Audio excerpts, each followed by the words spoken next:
मेरा नाम शीतल है। मैं अपने परिवार की सबसे मुंहफट और चुलबुली लड़की हूँ।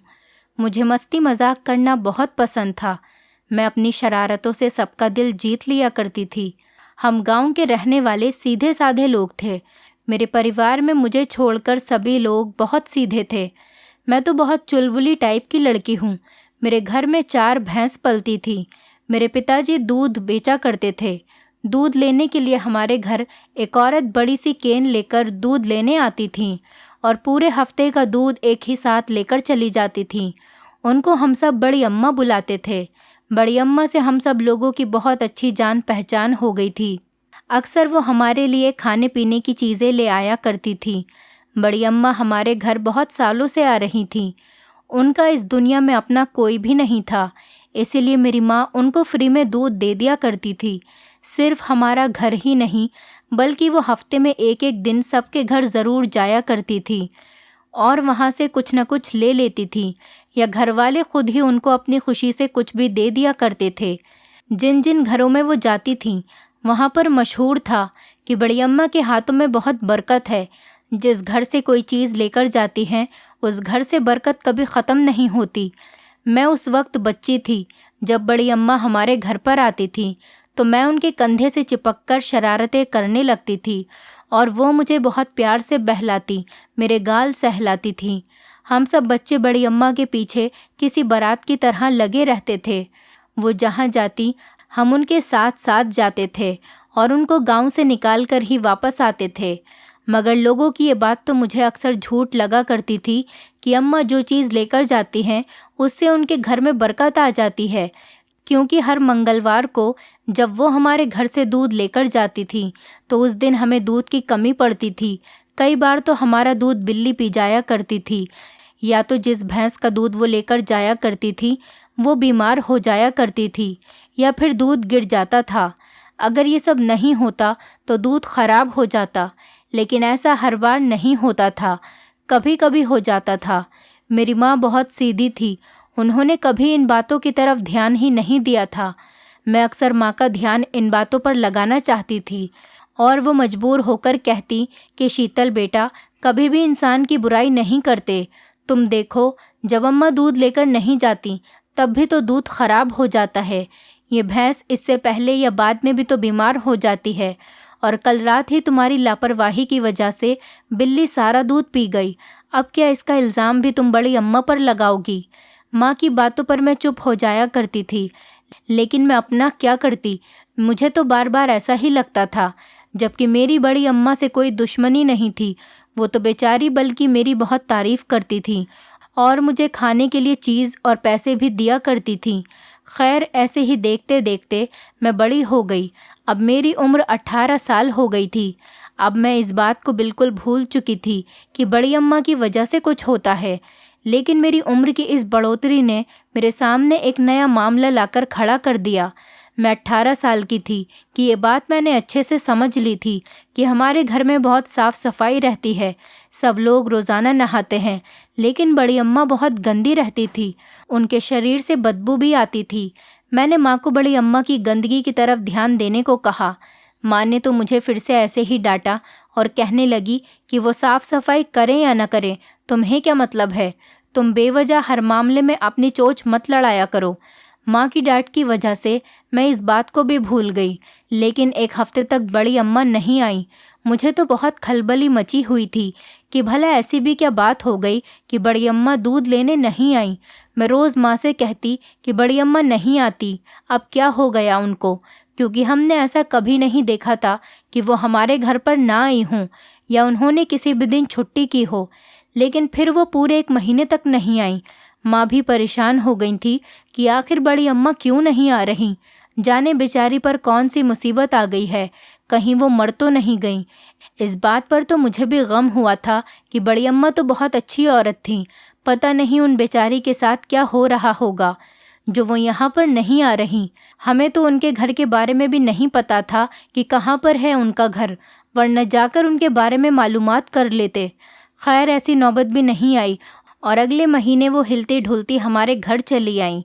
एक एक करके सब उससे पूछ रहे थे कि आखिर ऐसा क्या हो गया था जो आप पूरे 2 महीने यहाँ नहीं आई। हम तो आपके लिए बहुत परेशान हो गए थे और पता नहीं क्या क्या सोच बैठे थे, मगर उन्होंने किसी की बात का कोई जवाब नहीं दिया। वो तो बस मुस्कुराए जा रही थी। मैंने कहा, बड़ी अम्मा, हम आपके लिए इतना परेशान हो रहे थे और आप टूथपेस्ट का ऐड कर रही हो। बताओ, इतने दिनों से कहाँ थी आप? मैंने बेझिझक उनसे पूछा, जिस पर माँ मुझे घूर कर देखने लगी। बड़ी अम्मा मुझसे कहने लगी, बस बिटिया रानी, अब तुम अपनी ज़ुबान पर ताला डाल लो, क्योंकि मैं तुम्हारे लिए बहुत ही अच्छा रिश्ता लेकर आई हूँ। अम्मा की बात सुनकर मैं तो चौंक गई थी और सब उनकी तरफ हैरानी से देख रहे थे। ये बात तो सब जानते थे कि मुझे शादी करने का बड़ा शौक है। मैं फटाफट उठी और बचपन की तरह बड़ी अम्मा के कंधों को पकड़कर पूछा, कब दिखा रही हो मुझे तस्वीर मेरे होने वाले वर की? मेरी बात पर न चाहते हुए भी माँ मुस्कुराने लगी और दादी भी खूब ज़ोर ज़ोर से हंसने लगी। मेरी चाची तो हाय दैया कहकर अंदर चली गईं और मैं पीछे शरारत से अभी तक बड़ी अम्मा के कंधों पर लटकी हुई थी। मेरी माँ कहने लगी, बताइए, कहाँ से रिश्ता लेकर आई हैं आप? बड़ी अम्मा कहने लगी, शीतल की माँ, मैं पास के गांव में मेरी एक बहन बनी हुई है। उसका पति गुजर चुका है। एक बेटी है, वो भी कुछ दिनों बाद शादी करके अपनी ससुराल चली जाएगी। एक जवान बेटा है, पढ़ा लिखा, खूबसूरत और सुशील। मैं उसी के बेटे के लिए शीतल का रिश्ता लेकर आई हूँ। तुम अपने घर में सबसे बात करो और हाँ, इनकार मत करना। रिश्ता बहुत ही अच्छा है। जितना सोचने का वक्त लेना चाहो ले लो, लेकिन हाँ, जवाब मेरी मर्जी का होना चाहिए। इनकार मत करना। ये सारी बात होने के बाद बड़ी अम्मा हमारे घर से जा चुकी थी। उधर मेरी माँ सोच में पड़ चुकी थी। सच पूछो तो मुझे ये रिश्ता बिल्कुल भी पसंद नहीं आया था। मैं शहर में शादी करना चाहती थी और बड़ी अम्मा तो हमारे पड़ोस वाले गांव का ही रिश्ता लेकर आई थी। लेकिन माँ को सोचते हुए देखकर मुझे तो ऐसा लग रहा था कि कहीं वो मेरी शादी वहीं पर न कर दे। मैं तो माँ को साफ इनकार कर चुकी थी कि मुझे ये रिश्ता पसंद नहीं है। बड़ी अम्मा जैसे खुद हैं वैसा ही मेरा रिश्ता लेकर आई होंगी। मैं किसी हाल में भी वहाँ पर शादी नहीं करूँगी। मेरी बात सुनकर माँ ने गहरी सांस भरी और मुझे यकीन दिलाया कि शीतल, तुम्हारी मर्जी के बगैर कुछ नहीं होगा। उनकी बात सुनकर मुझे भी सुकून आ गया था। शाम को जब पिताजी घर आए तो माँ ने उनको रिश्ते के बारे में पूरी बात बताई, जिस पर पिताजी ने तो सर हिलाया और चाय पीने लगे। मेरे लिए ये बात बहुत अच्छी थी कि किसी ने भी इस बात को ध्यान से नहीं सुना, मतलब इस रिश्ते में किसी ने भी कोई इंटरेस्ट नहीं लिया। लेकिन तभी अचानक बड़ी अम्मा घर पर आ गईं और साथ में मिठाई का डिब्बा भी लेकर आई थी। सबसे पहले उन्होंने ज़बरदस्ती वो मिठाई मुझे खिलाई, जो ना चाहते हुए भी मुझे खानी पड़ी। फिर बाकी घर वालों को भी मिठाई खिलाकर कुर्सी पर बैठ गईं। देखो, तुम्हारी बेटी का नसीब कितना अच्छा है। कल ही मैं रिश्ते के बारे में बताकर गई थी और आज ही रितेश की नौकरी में तरक्की हो गई। बस अब तो तुम लोग हाँ ही कर दो। मैं यकीन दिलाती हूँ, वहाँ तुम्हारी शीतल बहुत खुश रहेगी। बड़ी अम्मा की बात से पिताजी कुछ कुछ सहमत नज़र आ रहे थे और कहे जा रही थी कि मुझे तो बस आज ही हाँ चाहिए, बस हाँ कर दो जल्दी से, और फिर मैं लड़के की माँ को शगुन के लिए लेकर आती हूँ। इस बात पर माँ ने मेरी तरफ सर घुमाकर देखा और कहने लगी, ये देखो, शीतल खड़ी है और तुम्हारे हाथों की ये पल्ली बड़ी है। एक बार इससे भी पूछ लो। अगर ये हाँ कर दे तो कल के बजाय आज ही लड़के वालों से हाँ कराना। माँ की तरह पिताजी ने भी मेरी तरफ सर हिलाकर सारा फैसला मुझ पर ही छोड़ दिया।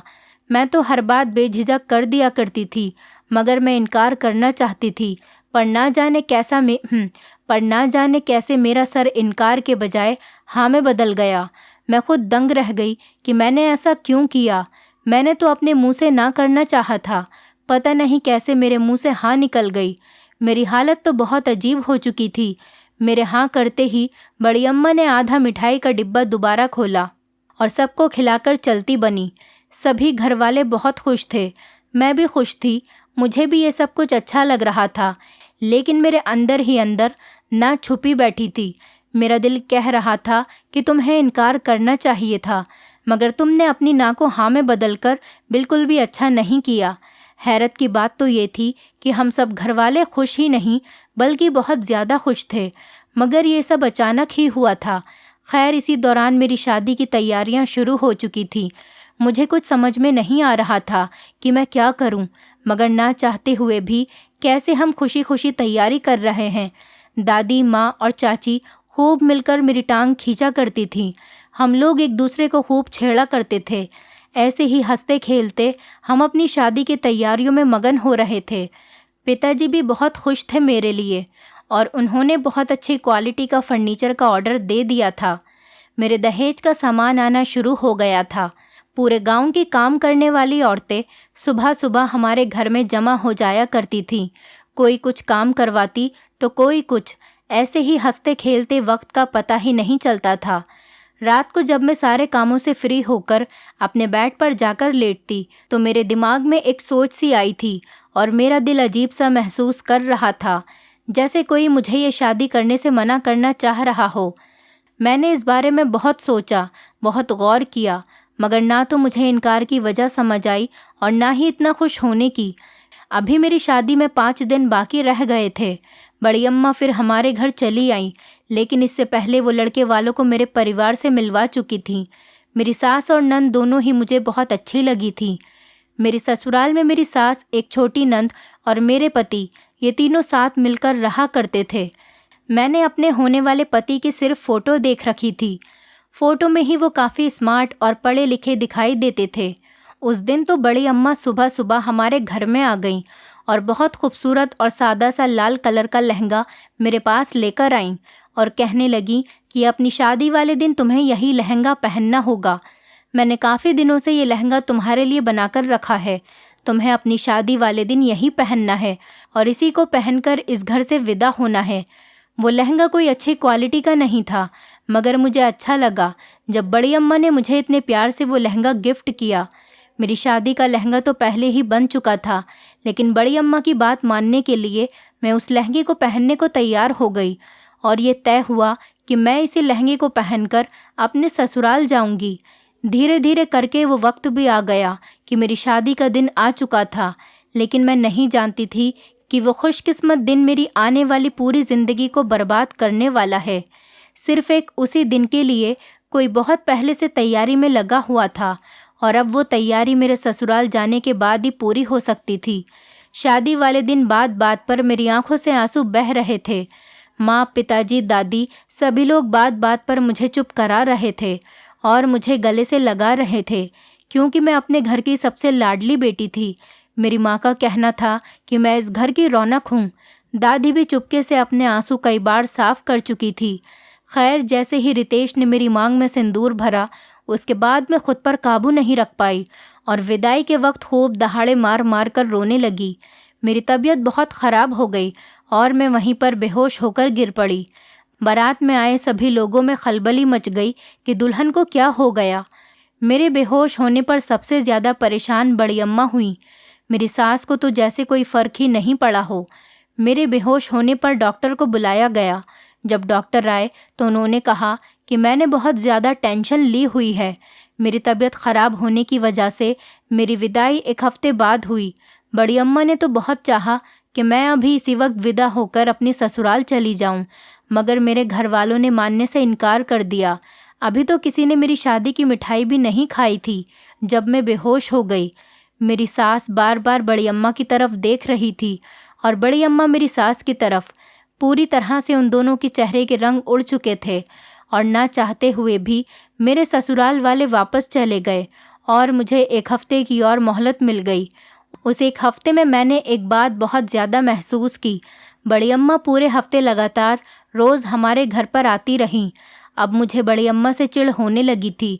कभी वो मेरी सेहत के लिए फल लेकर आती तो कभी मेरा मनपसंद खाना बनाकर लाती। जो कुछ बड़ी अम्मा लेकर आती थी, मेरा उसको बिल्कुल भी खाने को मन नहीं करता था। मेरा दिल बार बार उनसे मना करने को चाहता था। मैं तो उनसे मिलना भी नहीं चाहती थी, लेकिन जब वो बार बार मुझसे मिलने की ज़िद करती थी तो मैं उनको देखकर अपने कमरे में जाकर सोने की एक्टिंग करने लगती थी। मुझे उनको देखकर बहुत चिढ़ होने लगी थी। न जाने क्यों, लेकिन सभी घरवाले उनका खूब आव भगत करते। वो आती थी तो माँ उनके लिए अच्छे अच्छे पकवान बनाती थी और इस सब से मुझे और भी ज़्यादा गुस्सा आता था कि भला एक इतनी गंदी और भीख मांगने वाली औरत के लिए इतने इंतज़ाम किए जाते हैं। मेरी विदाई होने से 1 दिन पहले वो मीठे चावल का पतीला मेरे लिए लेकर आई थी। उस वक्त तो मुझे उन पर बहुत गुस्सा आ रहा था और इसीलिए मैंने उन चावलों को देखा तक नहीं था। मगर रात बीच में जब मुझे भूख लगी तब मैंने सोचा कि बड़ी अम्मा जो चावल लेकर आई थी, पहले भी तो मैं उनकी लाई हुई हर चीज़ खा लिया करती थी।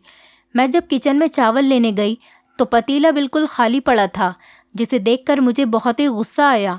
खैर, मैंने चाय बनाकर पी ली और वापस अपने कमरे में आ गई और लेटकर अपनी आने वाली ज़िंदगी के बारे में सोचने लगी। अचानक ही मुझे बहुत दुख होने लगा कि पता नहीं क्यों मैंने इस शादी के लिए क्यों हाँ कर दी थी। अब बड़ी अम्मा सारी उम्र मुझ पर अपना रोब चलाएंगी। वो औरत जो दूसरों के घरों से मांगकर अपना गुजारा करती आई है, अब वो मुझ पर हुक्म चलाएगी, क्योंकि मैं ये सुन चुकी थी कि रितेश के घर में बड़ी अम्मा की बहुत चलती है। और ऐसा सिर्फ रितेश के घर में ही नहीं, बल्कि आसपास के गांव में कई घर ऐसे हैं जहां उनकी जान पहचान बहुत घरों से हो गई थी। वहां पर उनकी बहुत बात मानी जाती है। लेकिन हमारा मिजाज ऐसा नहीं था। मेरे परिवार वाले उनसे सिर्फ एक हद में रहकर मिलते थे, बल्कि वो खुद ही हमारे घर पर आना जाना लगाए रखती थी। कुछ लोगों का कहना था कि बड़ी अम्मा की वजह से ही हमें इतनी बड़ी खुशी नसीब हुई है। बस जैसे जैसे वो हमें बताती हैं, वैसे ही हमारी खुशियाँ बढ़ती चली जाती है। मुझे ये सोच सोच कर बहुत गुस्सा भी आ रहा था। मैं तो वैसे भी काफ़ी मुँहफट थी। सोच लिया था कि अगर बड़ी अम्मा ने शादी के बाद मेरे किसी मामले में टांग अड़ाने की कोशिश की तो मैं उन्हें साफ साफ मना कर दूंगी। मेरी सारी रात बहुत बेचैनी में कटी और अगले ही दिन मैं विदा होकर अपनी ससुराल चली आई। अब भी बड़ी अम्मा ने बहुत ज़िद की कि मैं उनका दिया हुआ लहंगा पहनूं, मगर मैं एक बार उस लहंगे को पहन चुकी थी और दूसरी तरफ बड़ी अम्मा के ऐसे व्यवहार ने मेरे दिल को बोर कर दिया था। बड़ी मुश्किल से मैंने बड़ी अम्मा को समझाया और अपने तैयार किए हुए लहंगे को पहनकर मैं अपनी ससुराल चली गई। जब वहाँ गई तो सास का मूड तो ठीक था, लेकिन बड़ी अम्मा का मुंह बना हुआ था, जिसकी मुझे परवाह नहीं थी। उसी वक्त मैं इस बात को समझ चुकी थी। मेरी ज़िंदगी का किया हुआ फ़ैसला मेरे लिए सबसे गलत साबित हुआ, जो सिर्फ़ और सिर्फ मेरे हाँ करने की वजह से हुआ है। लेकिन अब मैं अपनी ज़िंदगी खुद बनाऊंगी और बड़ी अम्मा को इतना मौका नहीं दूंगी कि वो मेरे मामले में टांग अड़ा सकें। ससुराल में आते ही मुझे सबसे पहले खीर खिलाई गई, मगर बड़ी अम्मा के हाथ से मुझे खीर खाना गवारा नहीं था और वैसे भी मुझे खीर पसंद नहीं थी। मैंने बड़ी अम्मा से कहा कि मैं रात को मीठा नहीं खाती, इसीलिए मैं इस खीर को नहीं खा सकती, माफ़ कीजिएगा। मैंने खीर खाने से साफ इनकार कर दिया, जिस पर बड़ी अम्मा का रंग पूरी तरह से उड़ चुका था और मेरी सास मेरी तरफ खुशी से देखने लगी। लेकिन मैं कुछ भी नहीं कर सकती थी, क्योंकि जितना शादी का शौक़ मुझे था शायद ही किसी और को होता होगा। मगर मुझे अपनी शादी वाले फ़ैसले से बहुत ही नफ़रत हो रही थी। मैं बस खुद को काबू किए खड़ी थी। फ़िलहाल सब बातों को नज़रअंदाज करके बड़ी अम्मा ने अपना रंग दिखाने की दोबारा से कोशिश की और रस्में शुरू की गईं। रात को जैसे ही मुझे मेरे कमरे में बैठाया गया तो वहाँ मेरी सास आ गई और वही हरकतें करने लगी जो सासें करती है। मैं उनकी सारी बातों को बस सर हिलाकर ही सुन रही थी। मेरा बिल्कुल भी दिल नहीं चाह रहा था कि मैं उनकी कोई भी बात सुनूं, तो मैं चुपचाप ही बैठी रही। लगभग 1 घंटे बाद वो मेरा दिमाग ख़राब करके चली गईं। फिर मेरे पति कमरे में आए। उन्होंने भी आम पतियों की तरह मुझे नसीहत देना शुरू कर दिया, जिनका मुझ पर कोई फ़र्क नहीं पड़ा। लेकिन उन्होंने जब ये कहा कि बचपन से ही हमारे घर में मासी, जिन्हें मैं बड़ी अम्मा कहकर बुलाती थी, उनका ही कहना माना जाता है। इस घर में जैसा मासी कहती हैं वैसा ही होता है, तो तुम उनका लिहाज करना और उनके साथ बिल्कुल भी बदतमीज़ी मत करना, और मैं सारी बातें बर्दाश्त कर लूँगा। लेकिन मासी के साथ कुछ भी हुआ वो मैं बर्दाश्त नहीं कर पाऊँगा।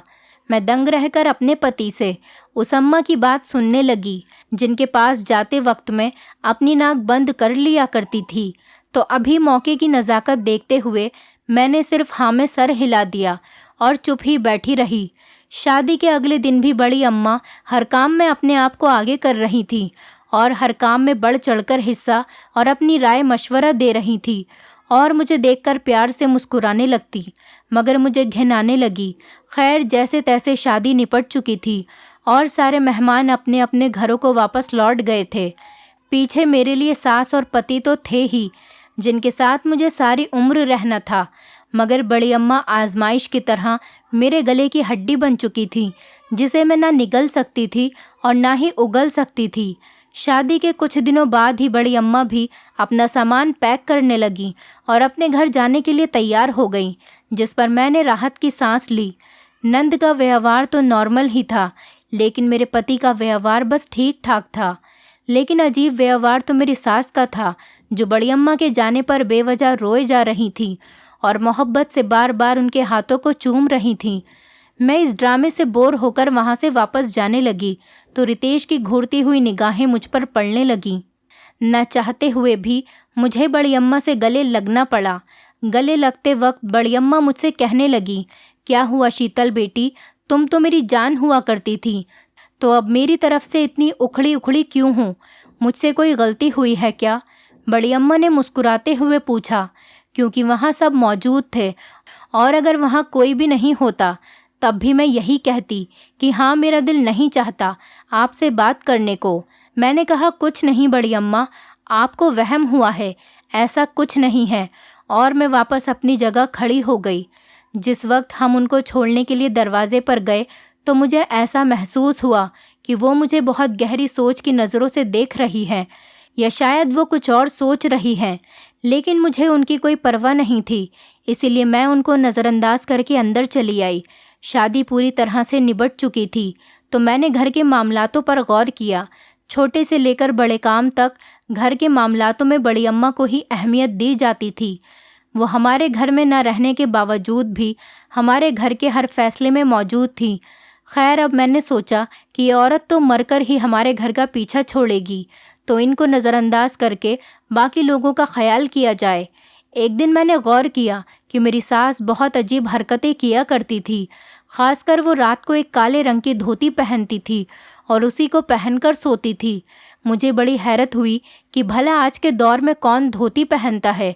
मुझे अपने मुंहफट होने की वजह से उनको ये बात बोल भी दी कि माँ जी, आप धोती पहनकर क्यों सोती है, जिस पर मेरी सास को बहुत गुस्सा आया और गुस्से भरी नज़र में उन्होंने मेरी तरफ देखकर कहा कि बहू, आइंदा मेरे मामलात में बोलने की कोई ज़रूरत नहीं है, और हाँ, याद रखना कि जब तक मैं अपने कमरे से बाहर नहीं आया करूं, तुम मेरे कमरे में नहीं आओगी। मेरी गैर मौजूदगी में तुम मेरे कमरे के अंदर कदम तक नहीं रखोगी। मैं उनकी ये बात सुनकर बहुत हैरान हुई और चुप हो गई। सास की तरफ से ध्यान हटाकर मैंने नंद की तरफ गौर किया तो मुझे ऐसा महसूस हुआ कि वो अपनी माँ के साथ कमरे में सोने से बहुत डरती थी। सुबह वो कमरे से डरी सहमी निकलती थी और रात को भी बहुत देर तक मेरे पास ही बैठी रहती, ताकि कमरे में देर से जाया जाए, या शायद फिर वो कमरे में जाना ही नहीं चाहती थी।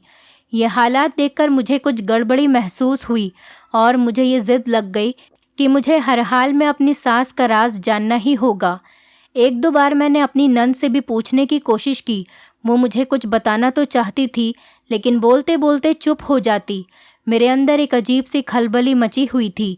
ये बात मुझे हजम नहीं हो रही थी और इस बात को तो मैं अपने पति से भी नहीं कह सकती थी, तो अपने ऊपर काबू किए ज़िंदगी गुजारने लगी।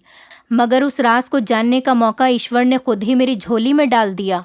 मेरे पति को किसी काम से शहर जाना पड़ा, तो मौके का फ़ायदा उठाकर मैंने अपनी नंद से कहा कि आज रात तुम मेरे साथ मेरे कमरे में सो जाना। वो जल्दी ही मान गई और खुशी खुशी मेरे कमरे में आकर सो गई। जब वो सो गई तो मैं चुपके चुपके अपनी सास के कमरे में जाकर अपनी नंद की जगह लेट गई और अपना मुंह चादर से ढककर सोने की एक्टिंग करने लगी।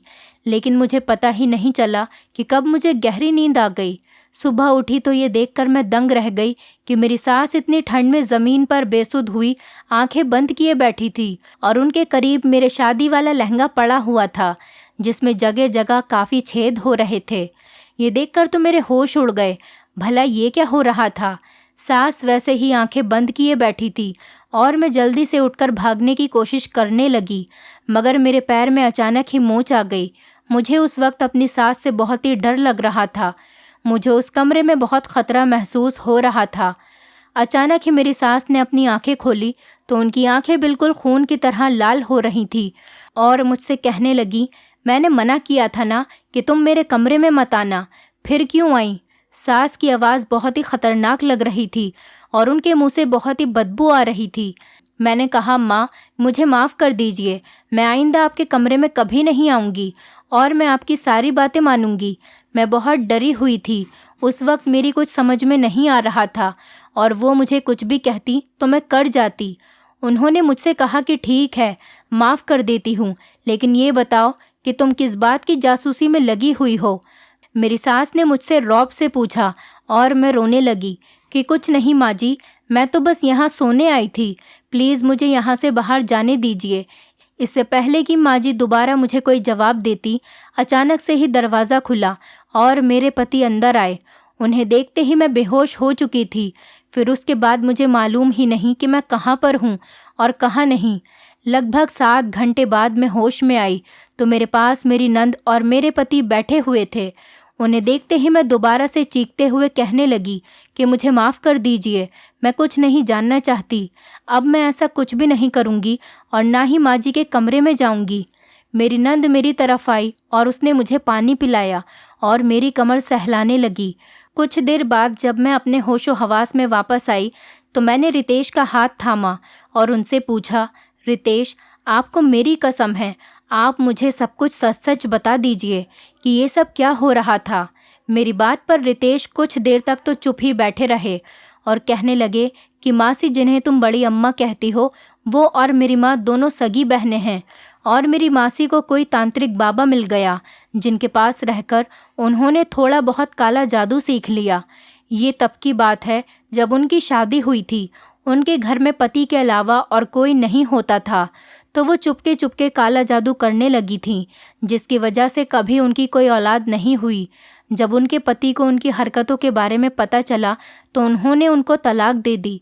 फिर वो यहाँ हमारे घर आकर बस गई, लेकिन मेरी माँ को मना कर दिया था कि वो किसी को इस बारे में न बताएं कि वो उनकी बहन है। वो 2-4 गांव में जाती थी और खाने पीने का सामान ले आती थी, ये बात कहकर कि वो विधवा और गरीब हैं। उनकी इस बात पर लोग भी उनकी मदद कर दिया करते थे। इसी तरह कुछ औरतें उनके पास अपनी परेशानियां हल करवाने लगीं, तो वो उनकी परेशानियां भी अपने काले जादू से हल कर देती थी। इसी दौरान मुझे तुम पसंद आ गई, तो मैंने अपनी मासी से मदद ली। वो तुम्हें बहाने बहाने से मीठा खिलाने लगी, जिस पर जादू किया जाता था। वही मीठा तुम्हारे घर वालों ने भी खाया और इसी तरह तुम और तुम्हारे घर वाले मेरे रिश्ते के लिए तैयार हो गए। इधर तो मासी ने मुझे तसल्ली दिला दी कि मेरी शादी तुमसे ही होगी, लेकिन दूसरी तरफ मेरी माँ को तुम पसंद नहीं थी। उन्होंने मासी को मना किया, मगर मेरी ज़िद के आगे मेरी माँ ने सर झुका लिया। फिर उन्होंने तुम्हें अपनी शादी का वो लहंगा दिया और वापस वो लहंगा मेरी माँ को दे दिया। मेरी माँ भी थोड़ा बहुत काला जादू जानती है, तो मासी की मदद से वो तुम्हारे लहंगे पर जादू करने लगी ताकि तुम्हारी कभी औलाद ना हो और मैं तुम्हें खुद ही छोड़ दूं या तुम मुझसे खुद ही तलाक ले लो। मासी अब पता नहीं कौन से गांव में जाकर काला जादू कर रही है और पता नहीं कब वापस आएंगी, तो इसीलिए मासी ने मेरी माँ को वो काला दुपट्टा दिया हुआ है जिस पर काले जादू का असर होता है। माँ रोज़ उस दुपट्टे को बांधकर तुम्हारी शादी के लहंगे पर काला जादू करती हैं ताकि तुम्हारे कभी औलाद न हो। ये बात मुझे मालूम नहीं थी। जब मैं सुबह वापस आया तो मेरी बहन यहाँ सो रही थी। मैंने इससे तुम्हारे बारे में पूछा तो मुझे लगा कि माँ तुम्हारे साथ कुछ गलत न कर दे, क्योंकि वो मेरी शादी के खिलाफ थी। जब मैंने वहाँ तुम्हें बेहोश देखा और माँ के सामने हाथ जोड़ते हुए देखा तो मैं समझ गया कि माँ तुम पर जादू कर रही है और आज से नहीं, शादी के पहले दिन से ही ये जादू तुम्हारे ऊपर हो रहा था। ये बात भी मुझे मेरी बहन मीना ने ही बताई थी। तुम्हारा दिल मुझसे और मेरे घर वालों के साथ साथ मासी की तरफ से इसीलिए ही खट्टा हो गया था, लेकिन आज मैंने तुम्हें सारा सच बता दिया है। अब तुम चाहो तो मेरे साथ रह सकती हो और नहीं चाहो तो मेरे साथ मत रहो, तुम्हारी मर्जी। मैं मानता हूँ कि मैंने तुम्हारे साथ बहुत गलत किया है, लेकिन मैं तुमसे बहुत मोहब्बत करने लगा था और मजबूर हो गया था। मैं कुछ लम्हे रितेश को बगैर पल के झपकाए देखती रही। उस वक्त तो मेरा दिल चाह रहा था कि मैं हमेशा रितेश के साथ ही रहूँगी, मगर मैं अपनी ज़िंदगी की बुनियाद काले जादू की बदौलत हासिल की गई मोहब्बत पर नहीं रख सकती थी। रितेश ने मुझसे काफ़ी कस्में खाई कि वो अपनी माँ को छोड़ देंगे, अपनी मासी को भी छोड़ देंगे। अब चाहे मेरे लिए उनको छोड़ भी देते, मेरी ज़िंदगी तो ख़राब हो चुकी थी और मैं उन्हें छोड़कर अपने घर वापस आ गई। जाते वक्त मैंने रितेश की बहन मीना से पूछा कि क्या तुम इस दलदल में रहना चाहती हो, और अगर नहीं रहना चाहती तो मेरे साथ चल सकती हो, क्योंकि मेरी कोई छोटी बहन नहीं है, तो मैं तुम्हारा बहनों की तरह ही ख्याल रखूंगी। मेरी सास की हरकतों पर मैं पहले से ही पुलिस को फ़ोन कर चुकी थी और बड़ी अम्मा की भी सारी जानकारी पुलिस को दे चुकी थी, क्योंकि मैं नहीं चाहती थी कि बड़ी अम्मा वापस आकर कोई हंगामा खड़ा करे। मीना मेरे साथ मेरे घर पर आ गई और अब मेरी रितेश से तलाक भी हो चुकी है। इसी दौरान मेरे घर वालों ने मीना के लिए एक अच्छा लड़का देखकर उसकी शादी कर दी। मीना अपनी ज़िंदगी में बहुत खुश है और मुझे भी उम्मीद है कि मेरी ज़िंदगी में कहीं ना कहीं तो मेरा भी हिस्सा होगा। तो मैं भी अपनी आने वाली ज़िंदगी से बहुत उम्मीदें लगाए बैठी हूँ। दोस्तों, उम्मीद करती हूँ आपको हमारी कहानी पसंद आई होगी। कहानी पसंद आई है तो वीडियो को लाइक करें, चैनल पर नए हैं तो चैनल को सब्सक्राइब करें और हाँ, नोटिफिकेशन बेल को ज़रूर दबाएं ताकि अगली अपडेट सबसे पहले आपको मिले।